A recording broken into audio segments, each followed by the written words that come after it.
বলো তো আয়না, এই জগতের সেরা সুন্দরী কে? আপনার সতীন অম্বিকা। বড় রানী অম্বিকা, তুই আজ থেকে ঘরের সব কাজ করবি। ছোট রানী যাতো না, বাড়িতে তো কাজের লোক আছে। সবাইকে আমি ছুটি দিয়ে দিয়েছি, যা রান্নাঘরে গিয়ে কাজ কর। ঠিক আছে যাতো না।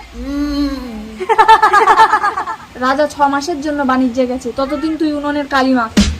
আপনাকে কোনো কাজ করতে হবে না বড় রানী, আপনার রূপ নষ্ট হয়ে যাবে, আপনার সব কাজ আমি করে দেবো। দাসী তুমি যাওনি, ছোট রানী যদি জানতে পারে তোমার গর্দান দিয়ে দেবে। ছোট রানী জানবে আপনিই সব করেন। 6 মাস তো কেটে গেল, এবার বলো তো আয়না, এই জগতের সেরা সুন্দরী কে? আপনার সতীন অম্বিকা। বাহুবলী! আদেশ করুন ছোট রানী। এই নাও 10 ভরি সোনা, তোমাকে বড় রানীর মুন্ডু কেটে আমার হাতে এনে দিতে হবে। যথাজ্ঞা মহারানী। বড় রানী, ছোট রানী আমাকে আদেশ দিয়েছেন আপনার মুন্ডু কেটে নিয়ে যেতে।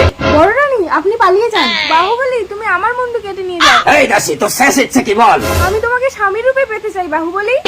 তার মানে এখন আমাকে নিজের স্ত্রীর মুন্ডু কেটে নিয়ে ছোট রানীর কাছে যেতে হবে? অসম্ভব। আমি একটা গাছের ডাব লাল কাপড়ে মুড়ে ছোট রানীর কাছে নিয়ে যাবো দাসী। এই নিন ছোট রানী মা, বড় রানীর মুন্ডু কেটে এনেছি।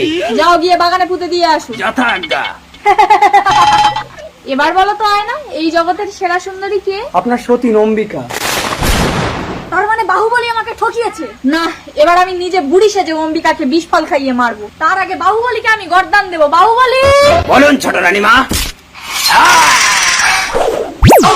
ফল বালি, আমি ফল বালি, কে লিবি আমার পাকা পাকা আম, আম নেবে পাকা আম। ও বুড়িমা, আম কত?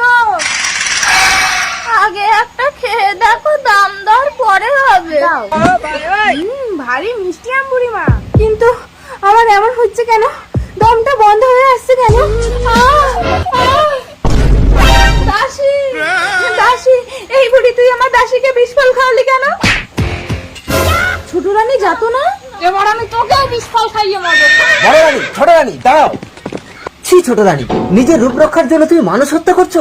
আজ থেকে আমি তোমাকে পরিত্যাগ করলাম। এসো অম্বিকা। যাতো না, আমি এ জীবন রাখবো না, নদীতে ঝাঁপ দিয়ে মরবো।